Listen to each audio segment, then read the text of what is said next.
우리 거성교회가 복음의 등불이 되어 어둠을 밝히는 하나님의 나라를 이루어가는 참된 교회 되기를 간절히 축원합니다.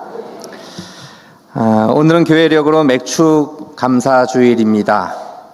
맥주 감사 주일은 7월 첫 번째 주일 우리 기독교회가 지키는 교회의 절기입니다. 세 가지 의미가 있는데요. 첫 번째, 말 그대로 맥주, 보리맥자를 써서 보리를 추수한 뒤에 드리는 그러한 감사의 예배, 또 그 예배를 드리는 주일을 뜻합니다. 특별히 출애굽기 23장 16절에 보면은 맥주절을 지키라라는 말씀이 있습니다. 이는 내가 수고하고 밭에 뿌린 것의 첫 열매를 거둠이니라. 네. 보리 추수를 통하여 하나님 앞에 먼저 감사하라라고 하는 명령입니다. 우리가 보리 농사를 짓지 않는 입장에서 우리에게 어떻게 적용할 수 있을까?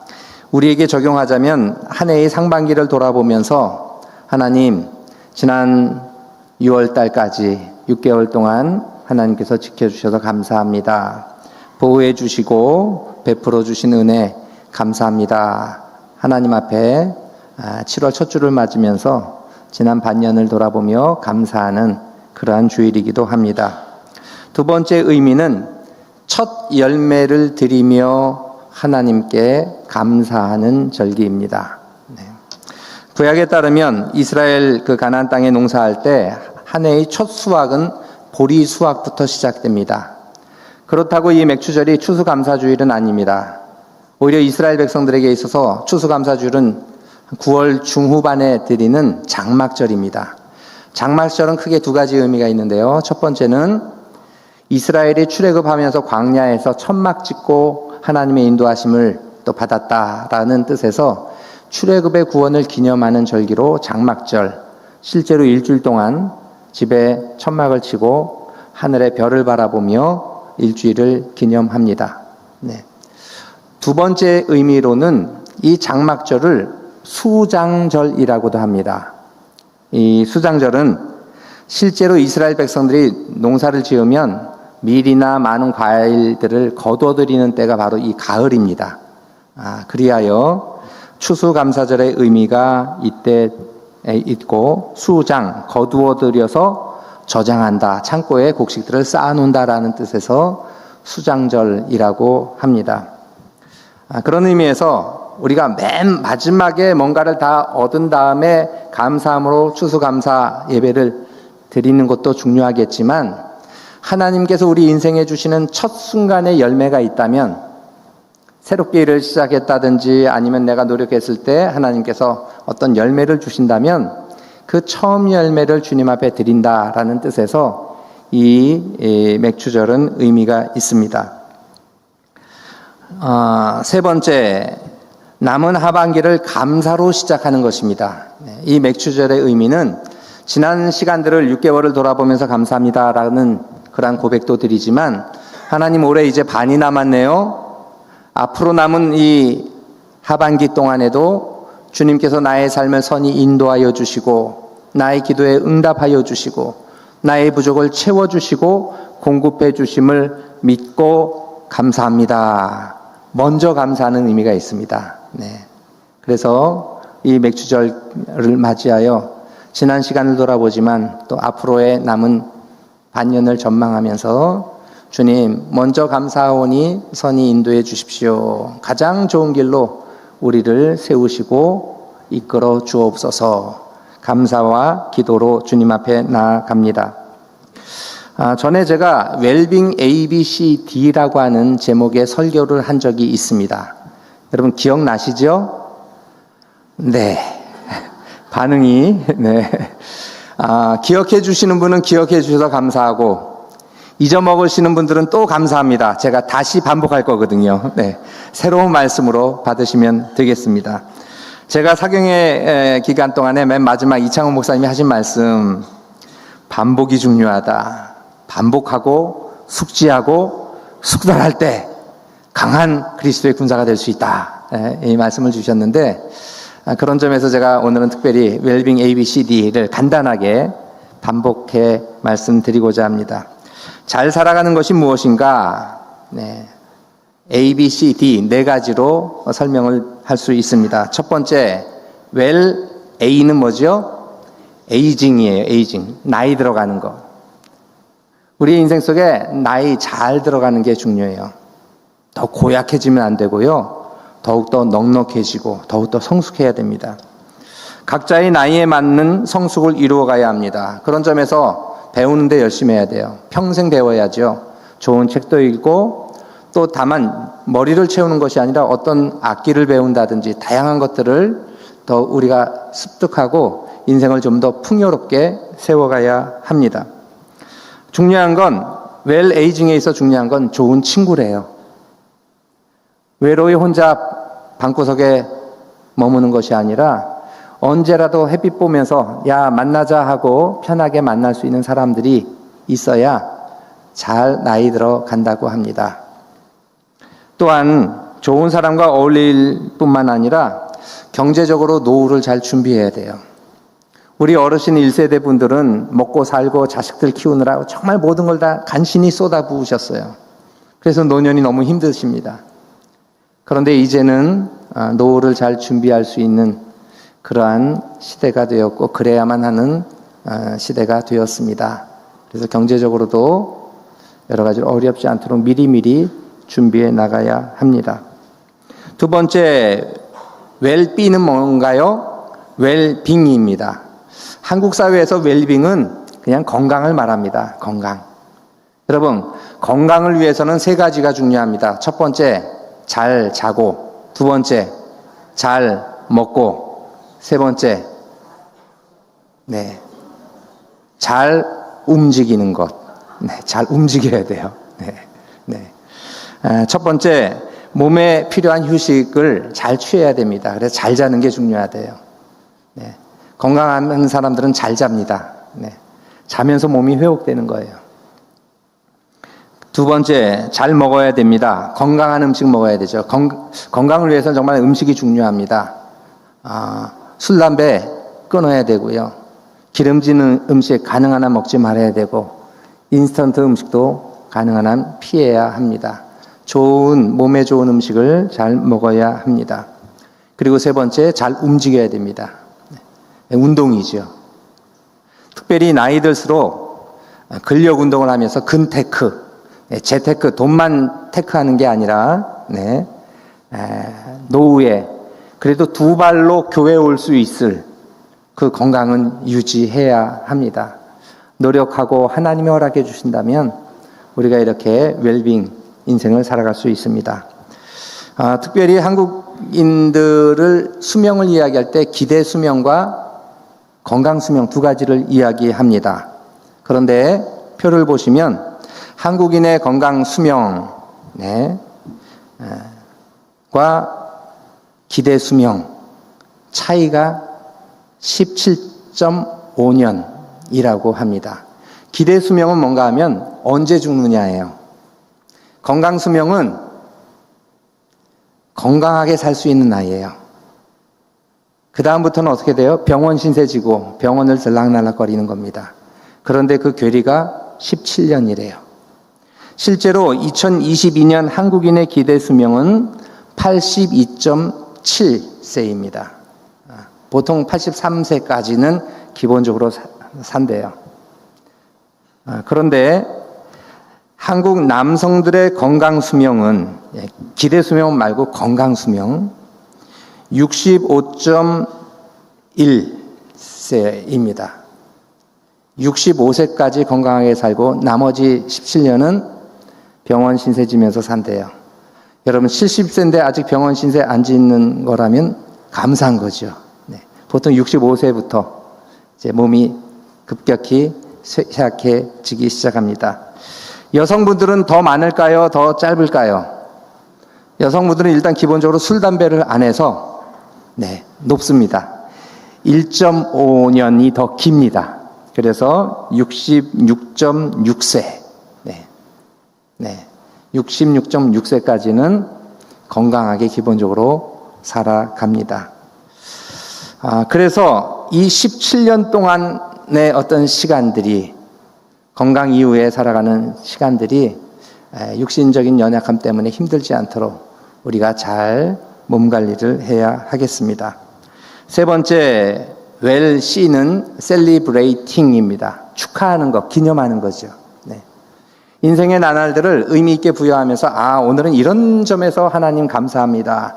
오늘은 이런 좋은 날이네요. 감사합니다. 하고 함께 축하하고 기뻐하는 것이 중요합니다. 마지막 네 번째, D는 뭘까요? 웰 다잉, 잘 죽는 것도 필요합니다.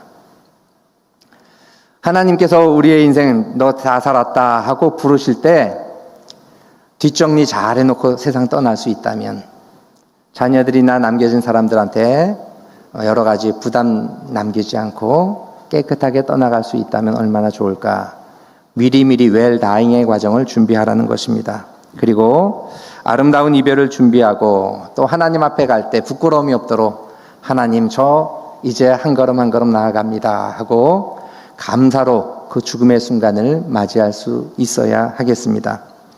오늘은 특별히 말씀 속에서 세 번째 웰 셀리브레이팅과 관련돼서 말씀을 좀 나누고자 합니다. 맥주 감사 주일이고 교회 설립 78주년 되는 기념되는 날이기 때문입니다. 여러분, 절기가 있습니다. 절기란 마디절자에 기운 기자를 써서 기운이 딱딱 단위로 끊어지는 것을 절기라고 합니다. 특별히 동북아시아권에서 농사 짓는 농경 문화 속에서 또 기온이 날씨, 농사와 긴밀하게 관련되기 때문에 24절기, 24절기를 이야기합니다. 24절기다 보니까 보통 한 보름에 하나씩 절기가 바뀐다고 보면 됩니다. 여러분, 가장 낮이 긴 절기를 뭐라고 하죠? 그 날을 하지라고 합니다. 하지가 지났을까요? 안 지났을까요? 6월 말 지났습니다. 이제 내일 되면 24절기 중에 소서라고 합니다. 본격적으로 더위가 시작되는 날, 이제 내일부터 소서가 시작이 됩니다. 그런데 비단 이 농경 문화 속에서 24절기만이 절기가 아니고 또 다른 의미가 있는데요. 한 해 가운데 어떤 일을 하기에 좋은 시기나 때. 가을에는 주로 무슨 계절이라고 하죠? 독서의 계절 해가지고 책 읽기 좋은 계절. 또 봄에는 꽃이 한참 피는 5월은 또 어떤 절기예요? 나들이 하기 좋은 절기. 이런 인생의 또 계절에 때가 있는 것처럼 다양한 절기들이 있습니다. 전도서 3장에 보면 솔로몬이 인생의 때에 대해서 이런 때 저런 때가 있다고 이야기를 합니다. 태어날 때가 있고 죽을 때가 있고 심을 때가 있고 심는 것을 뽑을 때가 있고 안을 때가 있고 않는 것을 멀리할 때가 있고 이렇게 29번의 때를 이야기합니다. 그리고는 마지막에 이렇게 고백하죠. 하나님께서 인생에게 때를 따라 아름답게 하셨노라. 하나님께서 우리의 인생 돌아보니 순간순간 희노애락이 교차되었지만 하나님의 인도하심이었고 그 순간이 다 아름다움으로 감사함으로 고백되게 하십니다. 특별히 여러분, 잘 기념하기 위해서 어떤 날을 의미 부여하고 우리가 이 날이 정말 중요하구나라고 생각할 때 하는 방법이 있습니다. 카운트 다운.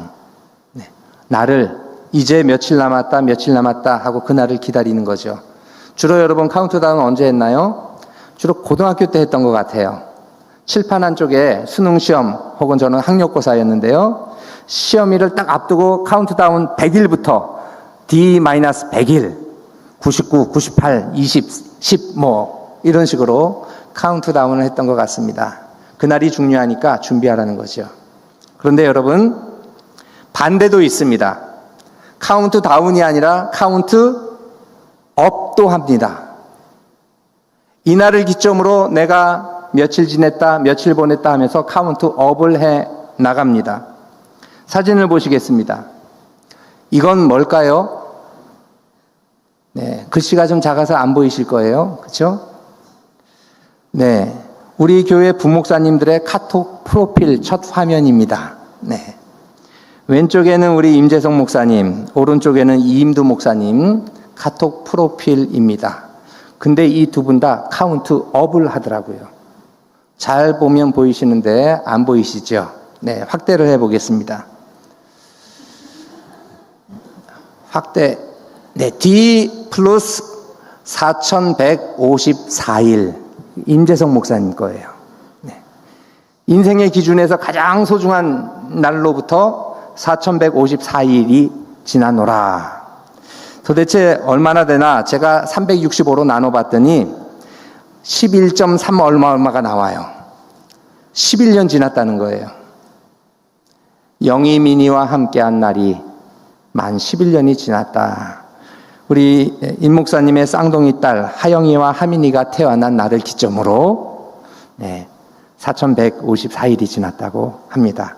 그만큼 목사님에게 의미 있는 두 딸, 그리고 카운트다운을 카운트업으로 바꿔서 해나가고 있습니다. 이임두 목사님은 D 플러스 968일입니다. 네. 아마도 사모님을 만나서 결혼한 날이 아닌가 합니다. 두 분은 서로에게 나의 구원자가 되어노라 하고 서로를 고백합니다. 네, 나이 많아서 결혼들을 두 분이 하셨어요. 아직도 만 3년이 되지 않았기 때문에 신혼입니다. 그래서 카톡 프로필 그 사진 밑에 행복합니다라고 적어 놓으셨어요. 이러한 디데이는 나의 삶이 비포와 애프터로, 그날을 기점으로 내 삶의 의미가 달라졌다고 하는 고백입니다. 여러분, 우리에게도 오늘은 교회의 생일입니다. 우리 거성교회가 세워진 지 78년 되었습니다. 이제 곧 8순이 됩니다. 8순 잔치는 크게 해야 될 것 같아요. 그죠? 잘 준비해서 의미 있는 것들 우리가 잘 진행해야 하겠습니다. 오늘 그래도 78년 된 교회 생일이기 때문에 점심 식사도 맛있게 준비했고, 여러분 나가실 때 우리 사교국 분들은 또 앉아 계시면 또 교회가 축하 떡을 준비해서 여러분께 나눠드립니다. 설교 후에는 클래프 중창단이 축하 찬양을 교회를 생각하며 준비했습니다. 과거를 잘 돌아봐야 하고 앞을 향해 도약하고자 꿈을 꾸는, 또 헌신하는, 새롭게 도약하는 우리 거성교회가 되기를 간절히 축원합니다. 오늘 설교 본문은 예레미야 1장입니다. 예레미야가 소명받는 장면이 등장합니다. 예레미야는 아나돗 마을의 제사장 출신입니다. hil기야의 아들이었는데, 아나돗은 어딘가 하면 예루살렘에서 북서쪽으로 한 4-5km 떨어진, 예루살렘에서 아주 가까운 마을이에요. 그런데 제사장으로 출신으로 거기서 살아가고 있습니다. 아마도 북이스라엘이 멸망하고 100년 전에 북이스라엘이 아시리아의 제국에 의해서 멸망하고 북이스라엘 사람들이 남쪽으로 같은 동족인 유다로 내려와서 거주했습니다. 예루살렘은 복잡하니까 아마 그 주변에 제사장 출신이었기 때문에 정착하고 그 아나돗이라는 마을에서 생활했습니다. 특별히 예레미야가 전한 메시지는 북이스라엘에서 예언했던 호세아 선지자의 메시지와 거의 유사합니다. 핵심은 신명기가 말하는 메시지예요. 너희가 불순종하면 심판을 받을 거다. 심판 가운데 있다면 돌이키라. 그러면 주님께서 너희를 긍휼히 여기실 것이다. 네. 호세아가 전한 메시지로 인해서 이스라엘은 정말 또 죄로 인하여 아시리아 제국의 심판을 받아 없어졌습니다. 100년 뒤에는 남유다도 똑같은 상황에 처합니다. 신앙 가운데 좀 노력해보고자 하는 움직임이 있었지만 결국은 대세는 하나님을 저버리는 우상 숭배와 불신앙이었습니다. 하나님이 이번엔 바벨론을 통해서 저들을 치는데, 예레미야가 전한 메시지는 그거였어요. 우리가 불순종하고 하나님 온전히 섬기지 못했기 때문에 이제는 심판이 곧 다가옵니다. 우리나라는 망했습니다. 어찌 보면 매국노 같은 바벨론에 의해서 우리는 무너집니다 라고 외쳐야 했기 때문에 정작 이스라엘 백성들로부터는 외면당하고 또 비난받고 결국 눈물 속에 자신의 주어진 메시지를 전해야 했습니다. 예레미야는 유다가 망하기 전까지 40년 동안 예언을 했습니다. 한 세기 전에는 이사야가 북이스라엘이 멸망하기 고 남유다마저 위기 상황에 처할 동안 40년 동안 예언을 했는데 마찬가지로 예레미야도 1세기 뒤에 40년 동안 말씀을 전하였습니다. 자, 소명장입니다. 하나님께서 예레미야를 부르시고 내 말을 내게 두었으니 전하라 하고 소명 주님께서 부르셨습니다. 그런데 예레미야가 처음에는 제가 하겠습니다. 아멘입니다. 순종하지 않습니다. 모세처럼 똑같이 변명합니다. 하나님께서 불타는 떨기 가운데 모세를 부르실 때 모세가 어떻게 했죠? 나는 말 잘 못합니다. 사람들 앞에서 말 잘 못합니다. 나 안 됩니다. 하고 사양했습니다.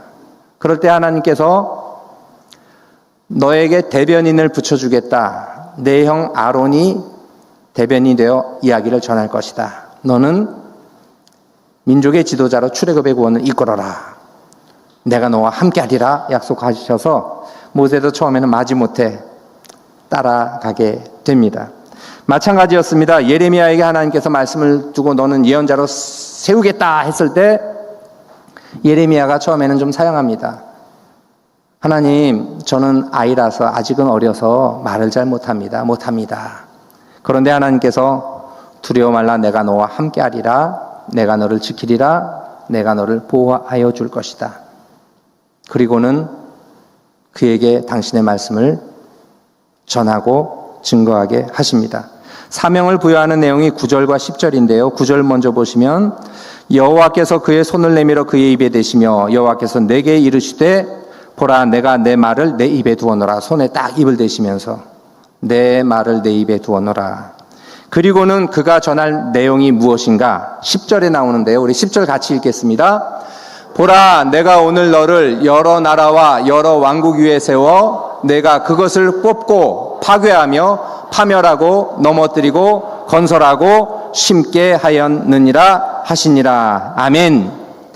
하나님께서 예레미야가 전하는 말씀을 통해서 이루고자 하는 것은 동사가 6가지가 나옵니다. 뽑고 허물며 멸망시키며 파괴하며. 이건 뭔가 하면 부정적인 거예요. 없이 하는 거죠. 잘못된 것 뽑아버리겠다, 파멸시키겠다, 없애버리겠다. 그런데 마지막 2개는 긍정적인 겁니다. 건설하고 심도록 하겠다. 사명은 2가지였습니다. 하나는 허무는 것이었고 다른 하나는 세우는 것이었습니다. 여러분, 이건 비단 예언자만이 아니에요. 우리들도 마찬가지입니다. 우리 개개인의 삶 속에서도 하나님이 원하시는 것은 2가지 영역이 있어요. 하나는 허물어 버려야 될 것, 없애버려야 할 것, 뽑아버려야 할 것들, 죄악들, 불신앙적인 행동들, 믿음 없이 행하는 세상 쾌락 속에 놀아가는 그러한 우리의 삶들, 이거 너희들 제거해야 돼. 욕심들 제거해야 돼. 사단이 좋아하는 거 뿌리 뽑아야 돼. 이것이 하나라면 2번째는 그 뒤에 주어지는 사명은 뭐예요? 세우는 거예요. 심는 거예요. 하나님이 원하시는 삶, 하나님의 말씀, 구원의 복음, 긍정적으로 나누고 섬기는 귀한 삶, 이것을 세워가야 됩니다. 이것은 예레미야만이 아니라 우리 모두에게도, 심지어 우리 교회에도 마찬가지입니다. 좋은 것들을 세우기 위해선 먼저 나쁜 것들, 관행으로 여기는 부정적인 것들, 이걸 없애야 합니다.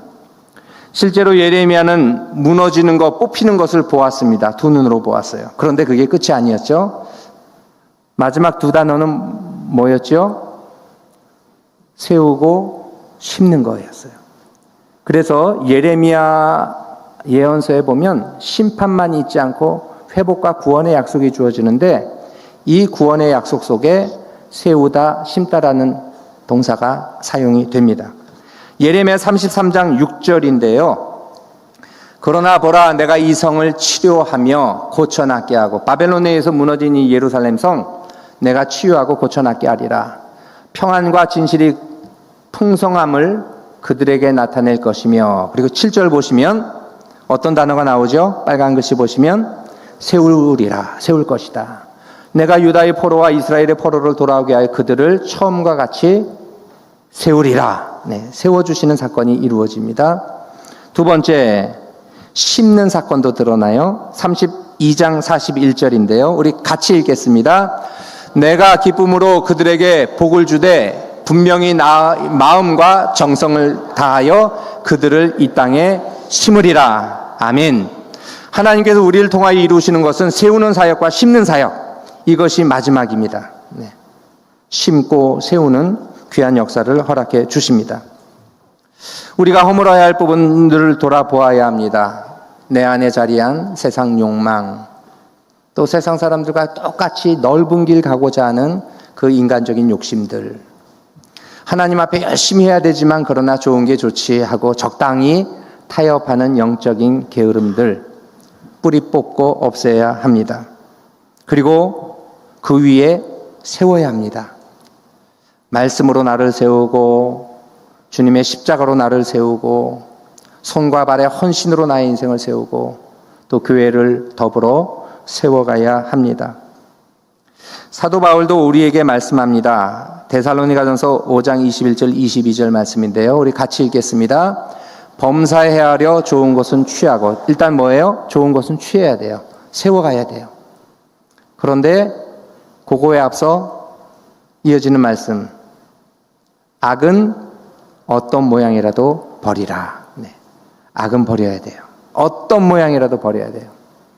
버린 뒤에 그 공간을, 우리의 마음을 가장 선한 것들로 채워가야 합니다.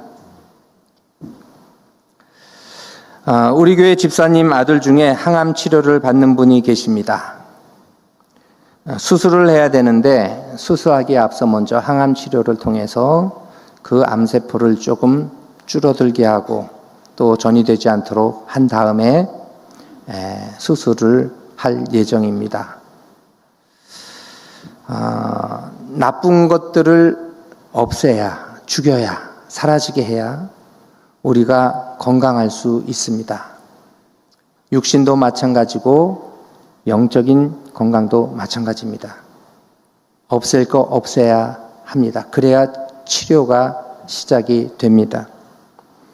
어제 집사님 한 분에게 전화를 드렸습니다. 교회에서는 너무 그냥 잠깐 스치어 지나가듯 인사를 나눠서 어떻게 지내시나요? 하고 전화를 드렸습니다.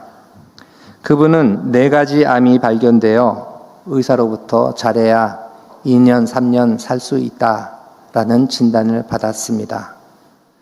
여러 가지로 마음도 몸도 많이 힘드셨는데 어제는 전화 목소리가 아주 밝았습니다. 힘이 찼습니다. 최근에 병원에 갔더니 그 4가지 암 중에 2가지가 사라졌다는 것이었어요. 네. 의사도 왜 사라졌는지 얘기를 못 하는데 사라졌대요. 그리고 아직 전립선 암은 남아있지만 그래도 작아졌다고 합니다. 0.7cm로 작아졌다고 합니다. 항암약이 효과를 바라는 것이고 제가 볼 땐 기도의 힘이, 우리가 함께 기도하고 또 하나님의 능력을 구할 때 그 모든 나쁜 세포들이 사라지고 있는 것임을 깨닫습니다. 다만 항암약이 신약이어서 되게 비싸대요.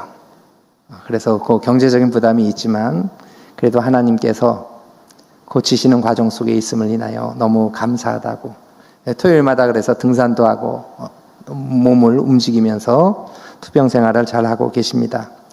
마지막에 그분이 저에게 이런 부탁을 했습니다. 목사님, 제가 나중에 간증 좀 할 수 있도록 자리 마련해 주십시오. 네. 하나님이 나를 살리시고 고치시는 이 과정, 힘들었던 순간들 다가오셔서 위로해 주셨던 그 주님의 구원을 함께 나누고 싶다고 말씀해 주셨습니다. 저는 근데 이분 또 이 가정에서 올리는 기도 제목이 참 마음에 많이 와닿았어요. 참 귀하시다.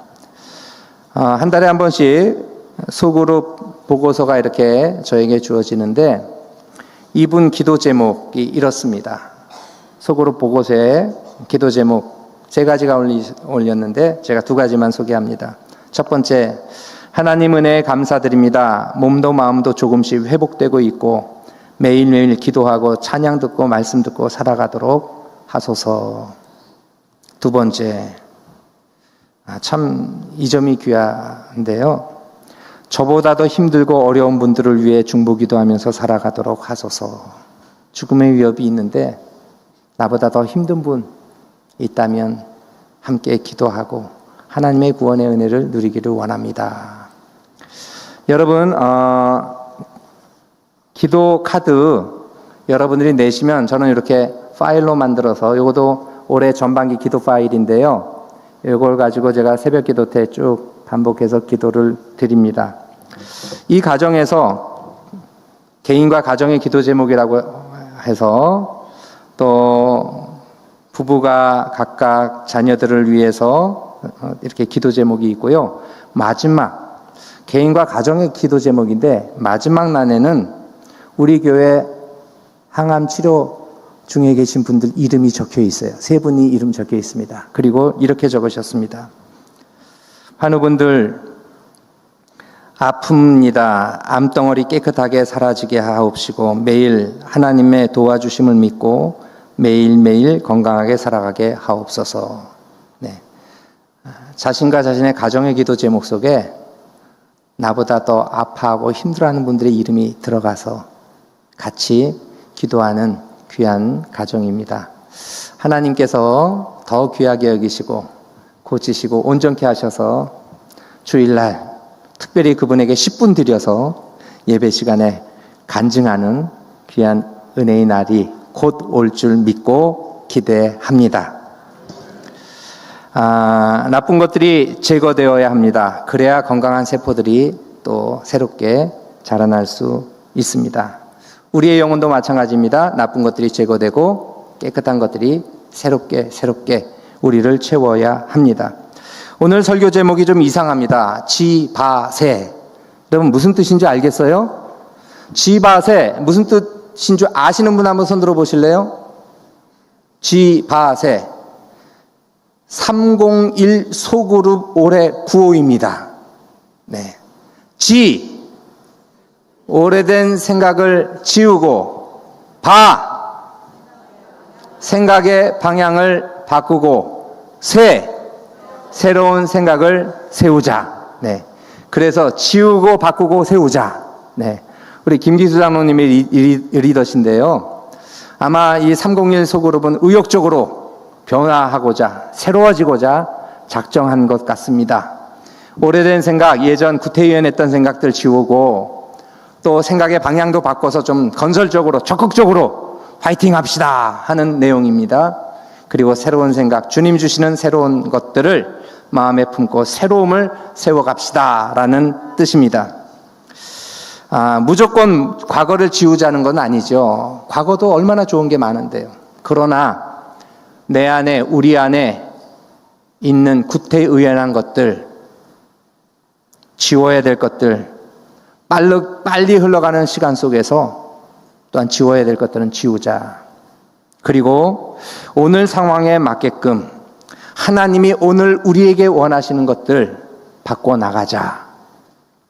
여러분, 냉난방 실외기도 교체했습니다. 우리 교회 옥상에 보면 어마어마하게 큰 실외기, 에어컨 난방기 실외기가 있습니다.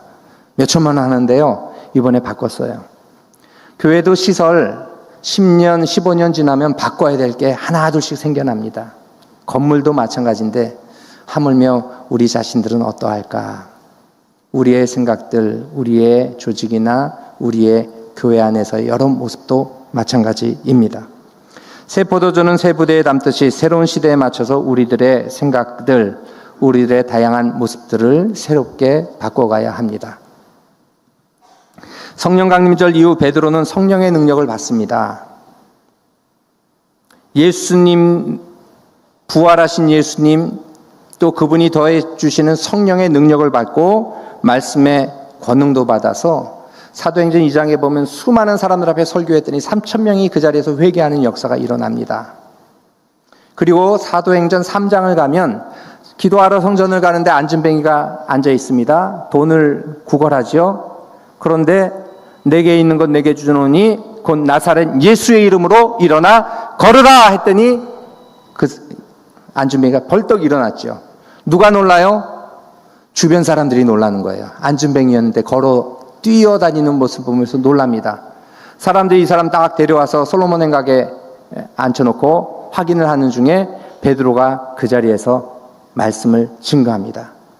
예수님에 대한 이야기를 전하는 가운데 그가 수많은 몰려든 사람들 앞에 이렇게 얘기합니다. 사도행전 3장 19절인데요. 그러므로 너희가 회개하고 돌이켜 너희 죄 없이 함을 받으라. 이같이 하면 새롭게 되는 날이 주 앞으로부터 이를 것이라. 네. 여러분, 날마다 새로운 은혜가 우리를 변화시켜 주시고 우리를 영적으로 새롭게 세워 주셔야 합니다. 언제? 예수 그리스도의 이름 앞에 무릎을 꿇을 때, 회개할 때, 우리의 잘못된 것을 뽑아내고 멀리하고 제거할 때 하나님께서 새롭게 되는 날을 우리 가운데 허락해 주십니다. 올해도 우리 교회 여러 가지 새로운 시도들을 하고 있습니다. 소그룹 활성화를 위해 주일 오후 예배를 대신하여 1, 2, 3주 소그룹 모임을 합니다. 식사도 예전에는 권사님들만 조별로 돌아가면서 준비했는데 이제 교구별로 돌아가면서 식사를 준비합니다. 부담이 됩니다. 이제까지 편안했는데 왜 이렇게 이렇게 불편한 일들을 할까 궁금하기도 하고 또 불편함 속에서 불평을 할 수도 있습니다. 무엇보다 사교구 70 플러스 분들은 2부 후에 바로 이 자리에 그대로 앉아서 또 예배를 30분을 드립니다. 물론 어르신들의 최적화돼서 또 진행하지만 어르신들이 먼저 가서 밥 드셔야 되는데 양보하고 기다리십니다. 많이 불편하십니다. 그래도 여러분 따라와 주셔서 감사합니다. 왜냐하면 예전에 2부 예배에는 60대 이상만 계셨어요. 40, 50대, 30대 전혀 오후 예배에 없었습니다. 그리고 소그룹 모임도 잘 이루어지지 않았어요. 그래도 이렇게 하니까 1교구, 2교구 분들이 모임을 갖고 또 교회 안에서 조금 더 봉사도 하고 신앙의 교제를 갖고 있습니다. 변화를 이루어가는 것은 불편한 일입니다. 익숙한 관행에 변화를 주는 것은 거부감이 있게 마련입니다. 그럼에도 잘 따라와 주셔서 감사를 드립니다. 특별히 담임 목사의 목회 방향을 따라와 주시고 변화를 이루는데 가장 큰 도움이 되시는 분들이 당회 장로님들이세요. 제가 목사님들 모임 속에서 우리 교회 이렇게 올해도 이렇게 바꿔나가고 있어라고 말을 하면 다들 놀랍니다. 그게 가능하냐고. 장로님들이 허락해 주시냐고. 네. 장로님들 참 대단하시다고 다른 목사님들이 막 부러워합니다. 네. 저도 정말 감사해요. 주보 하나 바꾸는 것도 목사가 10년이 돼도 주보 하나를 못 바꾸는데 저는 1년 만에 주보 바꾸도록 허락을 받았고요. 교회 로고도 우리 원로 목사님이 만든 그 옛날 로고를 제가 뭣도 모르고 로고도 오자마자 3개월 만에 공모회가 바꿨습니다. 예배 순서도 또 금요 예배 또 주일 오후 예배도 이렇게 없애고 다른 여러 모임들을 실시하고 있는데 그래도 이렇게 불편하실 텐데 또 다른 생각도 가지고 계신데 허락해 주시고 따라와 주셔서 진심으로 감사를 드립니다. 요즘은 교회들마다 생존하고자 노력합니다. 요즘은 대형 교회들도 많이 어렵다고 합니다. 재정도 줄고 인원도 줄고 교회 학교는 더 줄고 인구 절벽 시대를 맞아 다음 세대들이 점점 또 실제적으로 인원도 적고 또 모이는 인원도 적어지고 있습니다. 3040 세대들과 MZ 세대들은 교회를 찾지 않습니다. 신앙이 있음에도 인터넷 예배로 된다고 유명한 목사님들 설교 들으면 된다고 더 이상 교회에 나오지 않는 가난한 성도들도 많이 늘어가고 있습니다. 그런데 저에게 고민되는 게 있습니다. 부흥하는 교회들이 그래도 있어요. 다 안 된다는데 그럼에도 더 살아나는 교회들이 있습니다. 우리 거성교회도 하나님께서 은혜를 베풀어 주셔서 이 교회들이 어렵다는 이 시기에 더욱더 한 영혼이 더 예배자들로 더해지고 부흥하는 교회가 되기를 간절히 축원합니다. 그래서 역사를 만들어가고 이 시기 속에서 이 부산 땅에서 하나님의 나라를 더욱더 크게 확장해 나가는 우리 거성교회가 되기를 간절히 기원합니다. 지바세 잘못된 것은 지우고 바꿀 것은 바꾸고 새로움 속에 더 큰 은혜와 더 큰 하나님의 영광이 임하는 우리 거성교회가 되고 거성교회 성도님들이 되시기를 주님의 이름으로 축원합니다. 기도하겠습니다. 하나님 아버지, 78년의 역사 속에 함께 하시니 감사합니다. 요즘은 교회들이 다 어려운 시기가 되었습니다. 다음 세대 교회 학교가 또 인구 절벽으로 인해서 더 많이 어려운 시대가 되었습니다. 그럼에도 주님, 부흥하는 교회들이 있습니다. 수많은 영혼들이 몰려드는 교회들이 있습니다. 주님, 우리 거성교회가 그러한 교회 되게 하여 주옵소서. 과거로 만족하지 말게 하시고 불편하더라도 새로움을 통하여 이 시대에 적합한 교육과 예배와 다양한 모임들이 이루어지게 하옵시고 더욱더 뜨겁게 사역을 펼치는 살아있는 교회 되게 하여 주옵소서. 성도 한 사람 한 사람 마음속에 주의 성령의 능력으로 덧입혀 주셔서 우리도 끊어내야 할 것들, 제거해야 될 것들, 뿌리 뽑아야 할 것들 사라지도록 뿌리 뽑게 하여 주옵시고 주님 도와주셔서 새로움으로 주의 은혜로 주의 사랑으로 가득가득 우리의 심령을 채워가고 세워가게 하옵소서. 특별히 육신적인 질병 속에 있는 분들, 나쁜 세포들 다 사라지게 하여 주시고 깨끗하게 하옵소서. 온전케 하여 주옵소서. 주님의 거룩한 영으로 충만히 채워주셔서 우리의 몸과 마음과 영혼을 새로움 속에 구원의 기쁨 속에 도약하게 하옵소서. 예수님의 이름으로 기도하옵나이다. 아멘.